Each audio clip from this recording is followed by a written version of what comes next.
Hoje com o caso Incidente em Exeter. Era dia 3 de setembro de 1965, quando 3 pessoas passaram a ser testemunhas da ocorrência de um dos mais importantes casos da ufologia nos Estados Unidos. Lá pelas 2 horas da manhã, aconteceu o caso que envolveu um morador daquela localidade e 2 policiais de New Hampshire, Exeter. Na época, este caso teve um impacto tão grande que a mídia e as autoridades voltaram sua atenção para o evento. E o caso até foi investigado pela Força Aérea dos Estados Unidos por meio do Blue Book Project. E fazendo uso de metodologia padrão, tentou sem sucesso a desmistificação do caso, que até nos dias de hoje continua um mistério. Anos mais tarde, no filme Contatos Imediatos do Terceiro Grau de Steven Spielberg, logo as primeiras cenas do início do filme seriam uma retratação destes acontecimentos. Pedindo carona à beira da estrada que vai de Amesbury, Massachusetts, a Exeter, New Hampshire, onde localiza-se sua morada, Norman havia percorrido parte do caminho a pé, pois poucos veículos transitavam na rodovia naquele horário. Foi quando Muscarello percebeu grandes luzes vermelhas vindo por detrás de uma mata a alguns quilômetros de Exeter. Pairando por sobre uma casa nas proximidades, pertencente a Clyde Russell, o sinistro objeto a iluminou com uma luz vermelha muito intensa. Estima-se cerca de 30 metros de comprimento para o tal objeto, que visivelmente era maior do que a casa a qual ficou pairando sobre ela. E em toda a sua fuselagem havia um sequencial de luzes vermelhas piscantes. E quando percebeu que o sinistro objeto desconhecido veio em sua direção, Muscarello jogou-se em uma vala na lateral da estrada para se proteger. Assim que tomou coragem para olhar novamente na direção da residência, percebeu que o UFO havia desaparecido. Então correu até a casa da família Russell, batendo em sua porta, e como ninguém o atendeu, mais do que depressa voltou à estrada sinalizando para um carro que passava, conseguindo uma carona até Exeter com um casal que passava por lá. Chegando em pânico, correu até a delegacia onde relatou o acontecimento.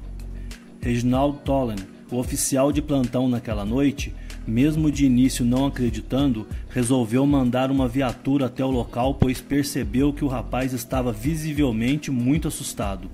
Então, Eugene F. Bertrand, o oficial que estava em patrulhamento, assim que chegou à delegacia, disse ter encontrado um veículo parado à beira da rodovia e seu motorista, uma senhora, estaria apavorada, pois teria sido perseguida por um objeto que emitia uma intensa luminosidade de cor avermelhada. Teria sido seguida de Epping, New Hampshire, até bem próximo de Exeter, que daria cerca de uns 20 quilômetros, e desaparecendo em direção ao céu em altíssima velocidade. Então Bertrand e Muscarello tomaram rumo para o local onde o rapaz havia visto o UFO. Chegando na região, puderam observar que tudo parecia tranquilo, e Bertrand, pelo rádio, contatou Toland. Depois seguiu com Muscarello para a residência de Carndinin para verificar se estava tudo bem.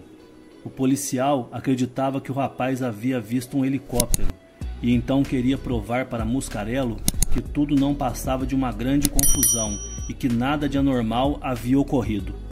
Mas o jovem alegou conhecer bem um helicóptero, por isso seria impossível que ocorresse tal confusão.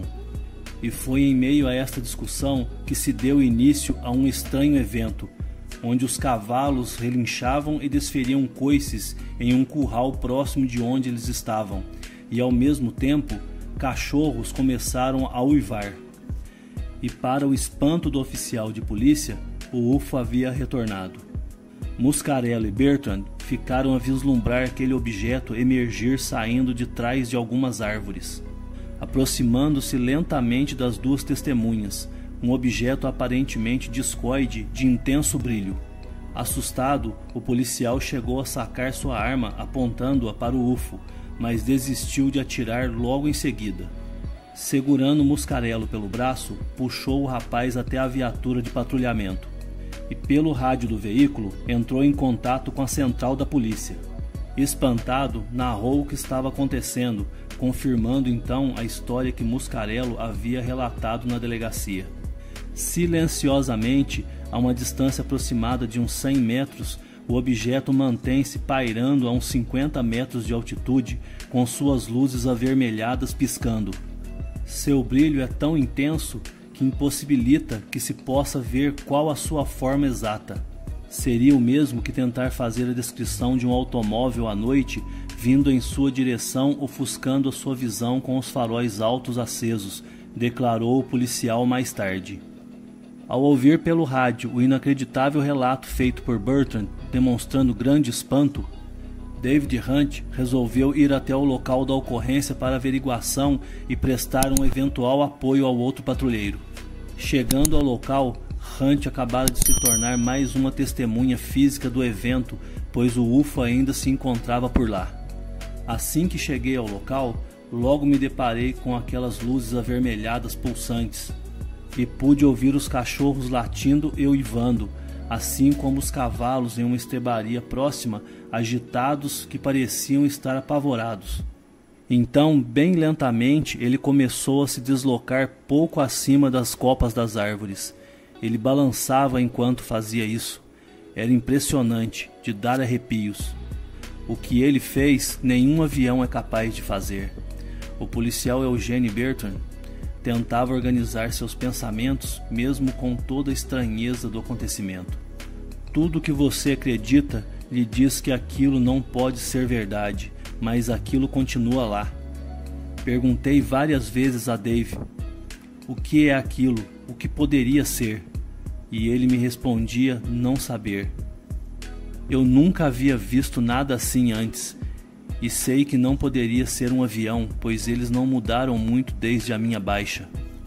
Eugene Bertrand facilmente reconheceria uma aeronave tanto civis quanto militares, pois foi oficial da Força Aérea Americana. Então o objeto seguiu a leste em direção ao Oceano Atlântico, desaparecendo. Logo em seguida, indo em direção à base aérea de Peace, passou sobre o local um avião B-47. É muito claro e evidente a diferença entre o OVNI e uma aeronave convencional. Ao mesmo tempo que ocorria o fato, Toland, o oficial de plantão naquela noite, recebeu vários telefonemas de avistamentos. Até a ligação de uma telefonista dizendo que havia atendido um homem tão assustado que não conseguiu descrever o que estava acontecendo. Ficou a dúvida se a ligação havia caído ou o homem fugiu logo após ter relatado que o objeto voador não identificado se aproximava do local onde ele se encontrava. A ligação teria sido realizada de uma cabine telefônica na região de Hampton, a 12 quilômetros a leste de Exeter. Então o oficial Toland, ao receber este relato, expediu um comunicado aos policiais da área de Hampton, nas proximidades da base aérea de Peace. Uma entrevista foi feita no dia seguinte com os envolvidos pelos oficiais da Força Aérea Americana, mas não foi dada nenhuma declaração pelos mesmos. Nos dias que se sucederam ao acontecimento, a mídia acompanhou o caso com grande entusiasmo. Mas não demorou para que alguns céticos entrassem com suas opiniões negativas em relação ao acontecimento. E até mesmo um repórter local fez uma publicação com sua versão descabida da história, ignorando todos os detalhes como o intenso brilho do objeto, a capacidade de pairar estaticamente no ar, além de não emitir ruído algum, dizendo que o avistamento do UFO não passava de um piloto que costumava voar por sobre a região de Exeter, puxando uma iluminada faixa publicitária. Teoria esta derrubada com as investigações que comprovaram que o tal avião em questão estaria em terra no momento em que aconteceram os eventos naquele dia. E aí a USAF, United States Air Force, para abafar o evento, já que as outras tentativas deram em nada, lançou uma nova versão tentando desacreditar o caso, que também, da mesma forma que a teoria anterior, simplesmente ignorou todos os detalhes citados pelas testemunhas que presenciaram os acontecimentos, dizendo que, na verdade, o que foi visto naquela noite seria um avião B-47 se aproximando para realizar um pouso na base. Mas esta explicação também caiu rapidamente, pois todos na cidade já estavam mais do que acostumados com a presença destes aviões. Pois a base aérea de Peace, próxima à cidade, seria sede de esquadrões de B-47 e de B-52. E ainda houve a denúncia por parte de testemunhas que haviam presenciado o UFO de que às 2h30 aviões de caça realizaram manobras no local, sendo que a base aérea de Peace não cedia esquadrões de aviões de caça, e com certeza estes aviões teriam sido enviados claramente em missão de interceptação assim que o UFO chegou à região. Muita coisa ficou explicada e muito bem entendida em meio a tantas versões e hipóteses criadas sobre este caso.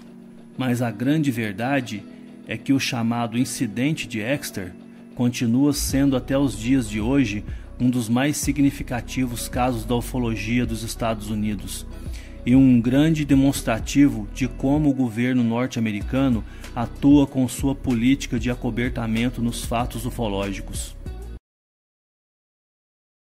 Pesquisa, edição de texto e narração: Paulo Sérgio Costa, Caçador. Edição de vídeo, som, imagem e efeitos especiais: Diony Reis, o Corvo.